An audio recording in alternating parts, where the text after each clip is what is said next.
We are adapted to deal with the cold in Canada, but not prepared to deal with the impact of long bouts of extreme heat. It needs to take place faster than ever because this is an emergency. We're in a crisis and we need the government to act like it. Canada, known for its vast landscapes, polite citizens, and a mosaic of cultures, has always captured the world's imagination. But recently, scientists have unearthed something astounding beneath its icy tundras that has left everyone in disbelief. What could be so monumental in the land of the northern lights and maple syrup that it's making global headlines? As intrigue grows, the world is tuning in, eager for answers. This shocking discovery might just rewrite everything we thought we knew about Canada. Stay with us as we delve deep into this riveting mystery. Canada's geography. Have you ever looked at a map and marveled at the sheer size of Canada? Not only is it the second largest country in the world, but a fun fact is that most of it remains uninhabited. Imagine vast stretches of untouched wilderness. As you journey northward, the climate gets harsher, making it less habitable for humans. That's why most Canadians prefer living in big cities close to the friendly United States. Now let's go on a quick virtual tour from west to east. Canada's landscape is outstandingly diverse. Imagine everything from sandy deserts to dense green forests. And speaking of size, did you know Canada stretches for a whopping 4,600 kilometers from north to south and 5,500 kilometers from east to west? That's a lot of ground to cover. And guess what? The country spans 6 time zones from Pacific time in the west to Newfoundland time in the east. The West Coast. First stop, the West Coast, also known as the Cordillera region. Here we find the province of British Columbia. Envision towering mountains that seem to emerge from the ocean itself. These are the Coastal Range Mountains, which continue all the way from Alaska. And not too far away are the iconic Rocky Mountains, defining the border between British Columbia and Alberta. Amidst these majestic mountains, imagine dense evergreen forests teeming with wildlife. This is Canada, the world that often pictures in postcards. And there's more. Between these mountain ranges, picture beautiful valleys. Ever heard of the Okanagan? It's a unique spot in southern British Columbia, shielded by mountains. This haven has the perfect climate for growing juicy fruits and even grapes for wine. Yes, some of Canada's finest wines come from here, the Prairies. Moving away from the mountains, the landscape starts to change dramatically. Welcome to the Prairies, home to the provinces of Alberta, Saskatchewan, and Manitoba. Picture this. Vast, open fields as far as the eye can see, forming the backbone of Canada's agriculture. But it's not all flat. In southeastern Alberta, there are patches that look like mini deserts with peculiar rock structures called hoodoos. They almost seem to defy gravity. While the southern prairies are known for their flat plains, the northern part surprises with its hilly terrain and thicker forests. And at the heart of it all, there are 3 impressive lakes: Lake Manitoba, Lake Winnipegosis, and Lake Winnipeg. Surrounding these lakes, imagine landscapes filled with lush plants, flowing rivers, and even wetlands. The heart of Canada. At the heart of Canada lie 2 of its largest provinces, Ontario and Quebec.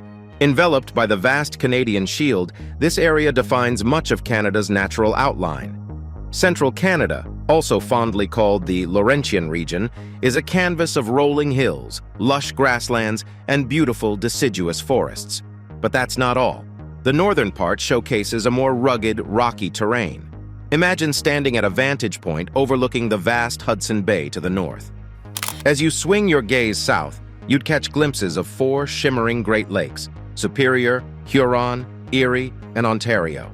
Dotting the landscapes of Ontario and Quebec are countless smaller lakes and rivers.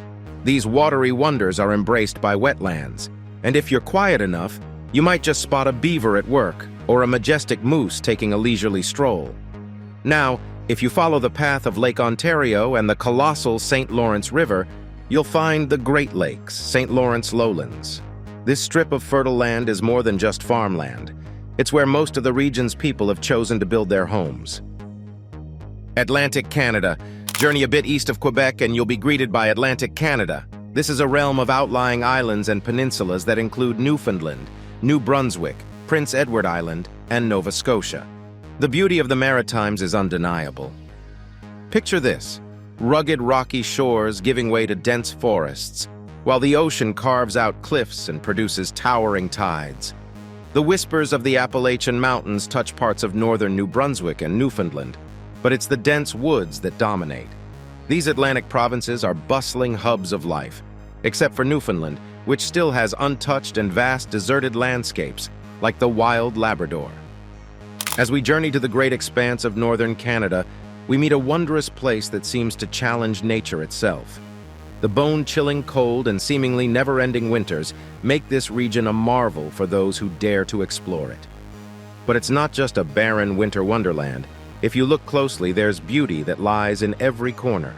Yukon, Nunavut, and the Northwest Territories. Pointing our compass to the northwest, we discover three incredible territories: Yukon, Nunavut, and, as its name suggests, the Northwest Territories. Each holds its own unique charm and allure. In Nunavut and the Northwest Territories, the landscape is like a painter's palette of rocky terrains, dotted sparingly with hardy plants that have learned to thrive in the cold. You'll find vast open skies, shimmering northern lights, and stunning ice-covered expanses as far as the eye can see. But then there's Yukon, a territory that stands out with its lush green forests. It's like a patch of emerald in a sea of sapphire. The tall pine trees sway gently with wildlife peeking out from every nook. The rivers in Yukon flow with a sense of purpose, carving their way through the landscape, reflecting the azure sky and snowy mountaintops. Venture to Canada's far north, and you'll be greeted by a mesmerizing landscape of vast islands adorned with icy tundras, massive glaciers, and sky-touching mountains. While it might seem like a scene straight out of a fantasy novel, it's very real. Not many dare to tread here, but those who do witness a pristine wilderness, home to enchanting creatures like polar bears, seals, and the mystical narwhals. However, don't expect bustling cities or dense forests. It's more of an untouched, icy wonder with a sparse sprinkle of human presence. Canadian climate. Shifting focus to Canada's broader climate narrative, it's a tapestry of extremes. Think Canada, and you might immediately envision bone-chilling winters, and you're not entirely wrong. During the peak of winter, temperatures in several cities nosedive to a staggering -20 degrees Celsius, accompanied by intense snowfall and piercing icy winds. The roads? Well, they mirror ice skating rinks. Yet this cold spell is just one side of the story. As winter's grip loosens, Canada blossoms into a colorful spring, followed by a pleasantly mild autumn, and then a surprisingly hot summer. These shifts in the seasons are like nature's way of rewarding Canadians for their winter resilience. But a word of caution: don't tell a Canadian that it's always cold there. They'll be quick to point out the refreshing springs, balmy summers, and golden autumns that grace most parts of their vast country. Those living close to the coasts, for instance, might see less snow but more rainfall, giving their winters a rainy backdrop. And then there are places in Canada, like the dry prairies, where thunderstorms sometimes put up a dramatic show with tornadoes swirling in the backdrop. Northern Canada. Perhaps the most intriguing is northern Canada, where, during summers, the sun almost forgets to set, gifting the land 24 hours of daylight. Come fall, and the script flips, with days wrapped in an endless twilight. But even here, in this land of contrasts, there are moments when everything turns pleasantly warm and the tundra goes green, especially around the areas people call home. Climate change in Canada. Canada, however, despite all this, is currently undergoing drastic changes to the shifting global climate, and this has the scientists worried. A unique tapestry of temperatures weave across this nation, from its southernmost tip to its northern reaches. Recent scientific studies indicate a noticeable change in these temperatures. In fact, Canada is warming at nearly twice the global rate. This rapid change affects both natural ecosystems and human communities in profound ways. One of the most visually striking effects of this warming is the melting Arctic ice. Every summer, large chunks of age-old ice break away, diminishing the icy expanses that have been a constant for millennia. This not only impacts polar bears, seals, and the unique Arctic fauna, but also the indigenous communities who have called the Arctic home for countless generations. Their ways of life, built around the frozen landscapes, are under threat, but the implications don't stop there. The more the Arctic ice melts, the more global sea levels rise. threatening coastal cities worldwide. To counter these challenges, Canada has been proactive in researching and implementing climate adaptation and mitigation strategies. Projects such as green infrastructure development and the adoption of renewable energy sources are just the tip of the iceberg when it comes to Canada's commitment to addressing climate change. Freshwater storage. Home to the Great Lakes, one of the world's largest freshwater resources, Canada understands the immense responsibility of safeguarding this vital element. These lakes are not just large ponds. They are an economic powerhouse, a source of drinking water, and critical to countless ecosystems. Thus, their conservation is paramount. However, beyond the Great Lakes, there are concerns about the water quality and quantity in the nation's various rivers, lakes, and underground aquifers. Pollution, over-extraction, and yes, climate change all pose threats to these freshwater systems. Scientifically speaking, rising temperatures can alter water circulation, influencing aquatic life and potentially leading to more intense droughts or floods. Diversity. As mentioned before, Canada's vast terrains are home to diverse species, yet some of them, like the woodland caribou or the spotted owl, find their existence hanging by a thread due to human activities and habitat changes. To ensure their survival and to maintain the country's rich biodiversity, Canada has undertaken numerous conservation initiatives. National parks and protected areas play a pivotal role in this mission. These areas serve as sanctuaries for many species, providing them with the safety and resources needed to thrive. But there's an even more compelling aspect of conservation in Canada: the involvement of Indigenous communities. Indigenous-led conservation is a staggering beacon of hope. Rooted in deep respect for the land and its inhabitants, Indigenous stewardship practices have been handed down through generations, balancing the needs of humans with the health of the environment. Indigenous communities. This is where the Indigenous communities really kick in. Indigenous communities in Canada possess an intricate understanding of their local ecosystems, thanks to traditional ecological knowledge, tech. This knowledge isn't just historical, it's a living, breathing testament to centuries of coexistence with nature. Integrating tech with modern environmental management techniques can offer holistic solutions to some of today's pressing environmental issues. Land, to Indigenous communities, isn't merely a resource, it's a relationship. This perspective often clashes with modern resource extraction industries. Land rights and land claims become pivotal discussions in these contexts. Many Indigenous groups have been vocal about their concerns, especially when it comes to projects like pipelines, which they believe could threaten both their ancestral lands and the environment at large. Even though the nation has witnessed its share of environmental challenges, it's also been a hub for innovative solutions, research, and activism. Let's explore some of the significant environmental concerns and the science behind them in the Great White North. Further concerns and challenges. Picture the pristine coasts of Canada. They're not just visually stunning, but are also essential ecosystems teeming with life. However, these coasts face numerous threats. One primary concern is overfishing. Historically, fishing was considered an inexhaustible resource. But with advancements in technology and increased demand, we've come to realize that our fisheries are far more vulnerable than once thought. Overfishing doesn't just deplete fish populations, it upsets the balance of marine ecosystems. The science of sustainable fisheries management seeks to understand this balance and ensure that fish populations remain healthy, allowing for current fishing needs without compromising the needs of future generations. Adjacent to the topic of overfishing is the concept of marine protected areas, MPAs. These are like underwater national parks, areas designated primarily for the protection of marine ecosystems.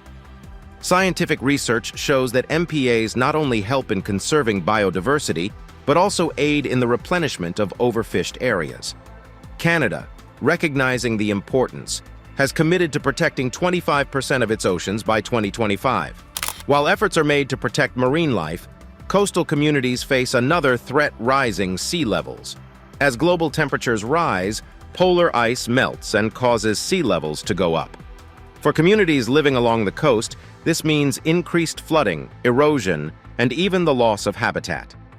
Scientists are rigorously studying these patterns, forecasting future changes, and helping communities prepare for and adapt to these inevitable shifts. The legal endeavors. Now, while the natural world adjusts to these challenges, the legal world in Canada is not far behind. The Canadian Environmental Protection Act, CEPA, stands as a testament to the country's commitment to safeguarding its environment. It's a comprehensive legislation addressing pollution prevention, toxic substances, and various other environmental concerns. The Act uses scientific data to determine which substances are harmful and sets guidelines and regulations to manage or phase them out. In Canada, both provincial and federal governments play a pivotal role in environmental management. While the federal government might set certain standards and provisions, it's often up to the provinces to enforce and expand upon them. This collaborative effort ensures that policies are not just top-down, but consider regional specifics and requirements. On the global stage, Canada has been an active participant in international environmental agreements. From the Kyoto Protocol to the Paris Agreement, Canada's role has been to both commit to global standards and, in many cases, to lead by example. Again, all of these commitments and actions are rooted in scientific findings about climate change and its impacts. Environmental activism. Of course, no discussion on Canadian environmental efforts would be complete without mentioning the relentless energy of its activists and movements. Canada has a rich history of environmental movements, from large-scale protests to smaller grassroots initiatives. These movements often highlight the direct connections between scientific findings and the need for policy change. Many of these efforts have led to significant policy shifts or at least brought pressing issues to the forefront. Many non-governmental organizations, NGOs, play a key role in this arena. Groups like the David Suzuki Foundation and Greenpeace Canada have been instrumental in shaping environmental discourse, often acting as bridges between pure scientific research and public understanding and action. Canada as a green economy. Lastly, as we balance our reverence for nature with our needs for economic growth, Canada is increasingly looking towards a green economy. This concept integrates economic growth with environmental sustainability. The idea isn't just to protect the environment, but to recognize its inherent value. Environmental economics in Canada seeks to understand the value of natural capital, be it forests, wetlands, or any other ecosystem. By putting a value on these systems, the aim is to incentivize their protection and sustainable use. Environmental studies in Canada have gained significant traction in recent years, reflecting the country's vast landscapes and its rich bounty of natural resources. From the icy stretches of the Arctic to the dense forests of British Columbia, Canada is a nation of unparalleled environmental wonders. With these wonders come the complexities of resource management, and, as you might expect, some political nuances. It's quite impossible to discuss the environmental studies in Canada without acknowledging the political sentiments that are intertwined with them. Many citizens and researchers are taking a keen interest in how Canada's landscapes are managed, and indeed how decisions are made at the political level. Some comments from the public have highlighted discontent with the current government's approach to environmental issues. These concerns range from conservation strategies to how industries are regulated in their use of the country's natural resources. Role of resource management. Talking about resource management in Canada is like diving into a deep and intricate web. Canada is one of the world's largest exporters of natural resources, including timber, minerals, and oil. Managing these resources in a way that is sustainable and responsible is a task of paramount importance. Resource management doesn't just concern the extraction and use of these resources, but also involves ensuring that ecosystems are preserved, biodiversity is maintained, and the rights of Indigenous communities are respected. Over the years, Canada has initiated several strategies and policies to strike a balance between economic development and environmental conservation. The country is in a constant tug-of-war between tapping into its vast resource wealth and ensuring that it does not jeopardize the environment for future generations. This delicate balancing act is a focal point of environmental studies in the nation. Researchers are working tirelessly to develop new methods and strategies to ensure resources are managed in a way that benefits all Canadians while maintaining a healthy and vibrant environment. Other challenges. However, the road to achieving this balance is fraught with challenges. The debates around pipelines, logging, and mining projects are just a few examples of how environmental concerns often intersect with economic and political issues. As environmental studies continue to evolve and expand in Canada, the nation finds itself at the crossroads of making crucial decisions that will shape its future. Every step taken, every policy made, and every piece of research conducted plays a crucial role in navigating this path. All in all, environmental studies in Canada are more than just academic pursuits. They are reflections of the nation's aspirations, struggles, and hopes. They represent the collective voice of a country that is eager to treasure its natural wonders while fostering growth and prosperity for its people.